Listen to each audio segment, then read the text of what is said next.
नमस्कार दोस्तों, share market class in Hindi इस चैनल पर आप सभी का स्वागत है। अगर आप चैनल पर नए हैं तो मेरे चैनल को सब्सक्राइब कीजिए, शेयर कीजिए। मेरे ऑलरेडी इस चैनल पर 15 वीडियोज़ आए हैं, उन्हें देख लीजिए। Share market class in Hindi. चलिए शुरू करते हैं।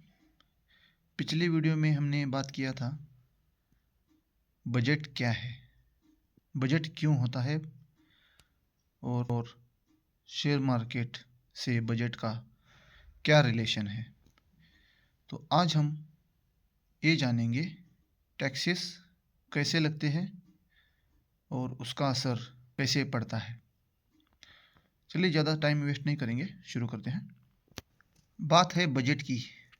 तो बजट 2026 में मिडिल क्लास को कोई राहत मिलेगी या फिर नहीं मिलेगी। मतलब टैक्स पेयर मतलब टैक्स भरने वाला या टैक्स चुकाने वाला। करोड़ों टैक्स पेयर के अभी मन में एक ही सवाल है कि ओल्ड टैक्स रिजिम अच्छा है या न्यू टैक्स रिजिम, मतलब दोनों में से कौन सा अच्छा है।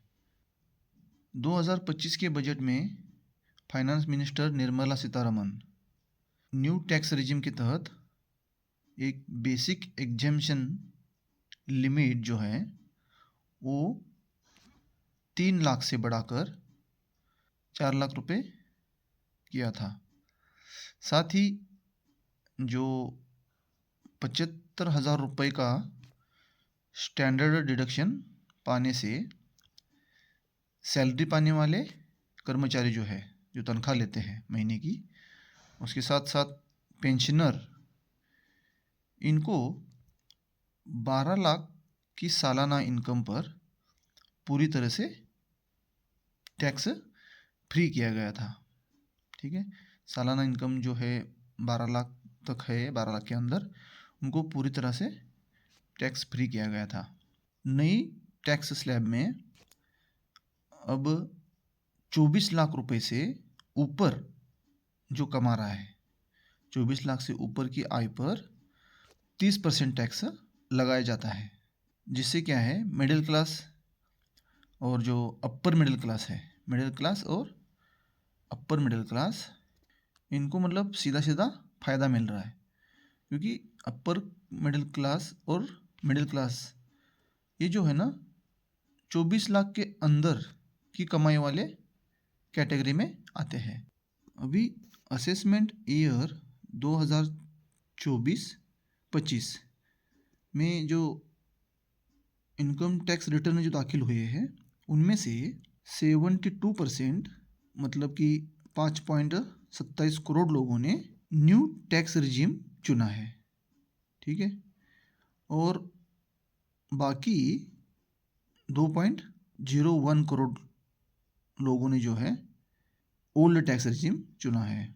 पहले जो है 7.5 लाख रुपए की आय पर 65,000 रुपये टैक्स देना पड़ता था, जो कि अब न्यू टैक्स रिजिम में 7.5 लाख रुपए की आय पर 0% टैक्स है। मतलब कुछ भी टैक्स नहीं है 7.5 लाख के अंदर की कमाई पे। साथ ही 15 लाख की आय, 15 लाख की जो इनकम है, 15 लाख तक जो इनकम है उस पर न्यू टैक्स रिजिम के तहत 36,400 रुपये की बचत होती है, मतलब 25%।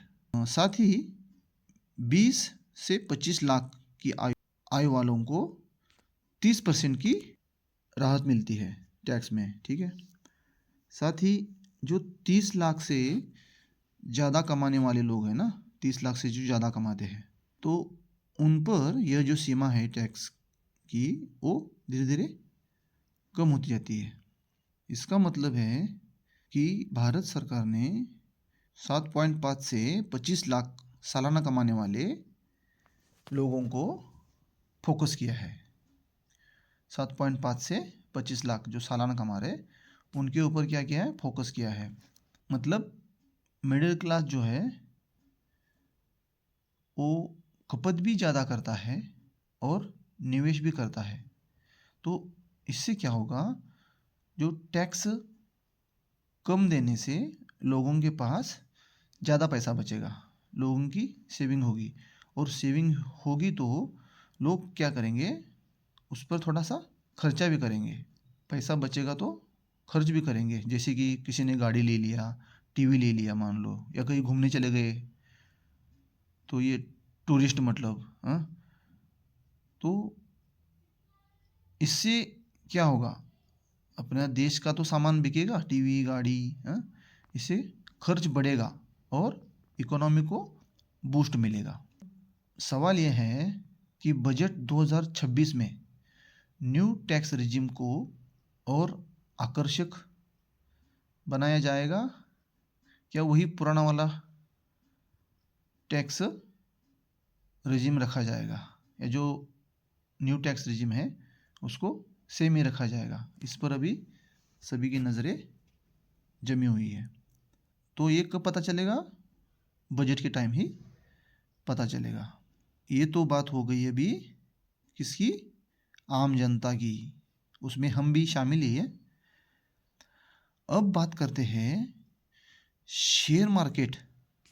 शेयर मार्केट में जो ट्रेडिंग या फिर इन्वेस्टिंग जो भी करता है, शेयर मार्केट में जो पैसा कमाता है, तो शेयर मार्केट में से जो पैसा कमाता है, शेयर मार्केट में इन्वेस्ट करके या शेयर मार्केट में पैसा लगा के जो पैसा कमाता है, उस कमाई गई राशि पे जो टैक्स लगता है उसको बोलते हैं कैपिटल गेन टैक्स।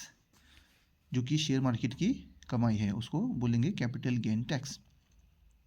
तो इस टैक्स में एक तो है LTCG मतलब लॉन्ग टर्म कैपिटल गेन, और दूसरा है STCG मतलब शॉर्ट टर्म कैपिटल गेन। इसका क्या मतलब है, अपना जो हम अगर शेयर ले लिया और उसको होल्डिंग पीरियड मतलब होल्ड करने का जो पीरियड है उसके ऊपर हमको टैक्स देना है। अगर हम कोई शेयर लेते हैं और उसको होल्ड करते हैं, मान लो कब तक, 1 साल तक, 1 साल तक होल्ड किया, और 1 साल के बाद अगर हम उसको बेचते हैं तो उस पर जो टैक्स लगेगा वो LTCG मतलब लॉन्ग टर्म कैपिटल गेन कहलाया जाएगा। तो इस पर अभी 1.25 लाख तक के प्रॉफिट पर अभी फ़िलहाल जीरो टैक्स है, ठीक है, कुछ भी टैक्स नहीं है। अगर आप 1.25 लाख रुपए कमाते हैं 1 साल का, 1 साल के बाद मतलब 1 साल के बाद अगर शेयर बेचने के बाद 1.25 लाख अगर आप कमाते हैं तो उस पर क्या 0% टैक्स है। लेकिन 1.25 लाख से ऊपर की जो कमाई है आपकी, उस पर आपको 12.5% टैक्स लगेगा, ठीक है। ये तो हो गया लॉन्ग टर्म का। शॉर्ट टर्म का क्या है, 1 साल के अंदर, 1 साल के अंदर अगर आप शेयर बेचते हो या इंट्राडे कर लिया या स्विंग ट्रेडिंग कर लिया, लेकिन 1 साल के अंदर अगर आप उसको बेचकर प्रॉफिट कमाते हो तो उस पर सीधा 20% का टैक्स है। चाहे आप उसमें 1,000 कमाओ या 1 लाख कमाओ या 10 लाख कमाओ, 1 साल के अंदर उस पर सीधा सीधा आपको 20% टैक्स देना पड़ेगा, ठीक है।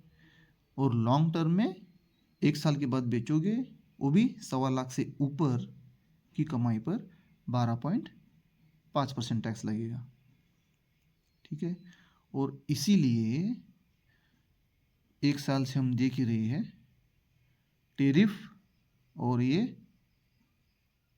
टैक्स, इनकी वजह से किसकी वापसी नहीं हो रही है शेयर मार्केट में, FIIs। तो FIIs तभी आएंगे जब आने वाले बजट में उनको कुछ राहत मिलेगी टैक्स के लिए, ठीक है, तभी उनकी वापसी होना संभव है। और जब वापसी होगी तब क्या होगा, शेयर मार्केट भागेगा, ठीक है। तो अभी देखते हैं आने वाले बजट में क्या होता है।